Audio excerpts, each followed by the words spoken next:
माँ लक्ष्मी जी रमपुरा बाजार भतारी के कोना संभारै छी एगो साड़ी नहीं संभारै छौ तोरा तू भतारी के कोना संभारै छी भतारी के कोना संभारै छी हेगे पहनै छी छौरी तू के हन कपड़ा लागैया छौरा में हेतै गेल फरा गई छौरी हेतै गेल फरा हेगे पहरै छी छौरी तू के हन कपड़ा लागै छौ छौरा में हेतौ गेल फरा शोभै नै छोकन के बालिकिया तू के झारै छी एगो साड़ी नहीं संभारै छौ तोरा तू भतारी के कोना संभारै छी एगो साड़ी नहीं संभारै छौ तोरा तू भतारी के कोना संभारै छी भतारी के कोना संभारै छी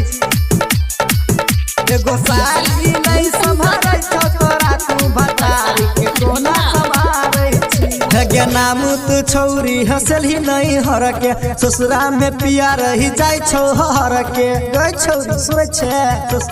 ससुरा में पिया रही जाय छौ हर के ससुरा में पिया रही जाय छौ हर के हेगे बढ़ेला छौरी बढ़ गेलही लाज तू रख ससुराल के हेगे सैया से पहिने सूत जाय त हेबही तू खाना खाय के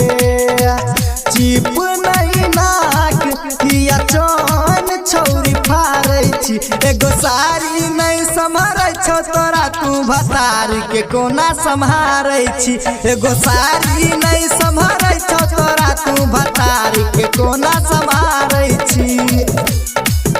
भतारी के कोना संभारै छी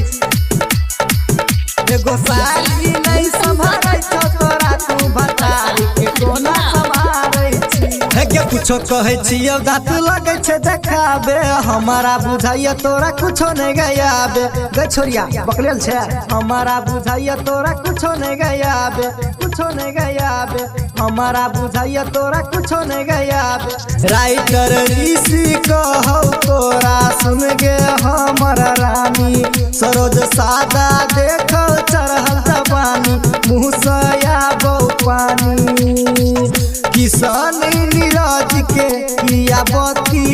आगे झाँपै छै एगो साड़ी नहीं संभारै छौ तोरा तू भतारी के कोना संभारै छी एगो साड़ी नहीं संभारै छौ तोरा तू भतारी के कोना संभारै छी।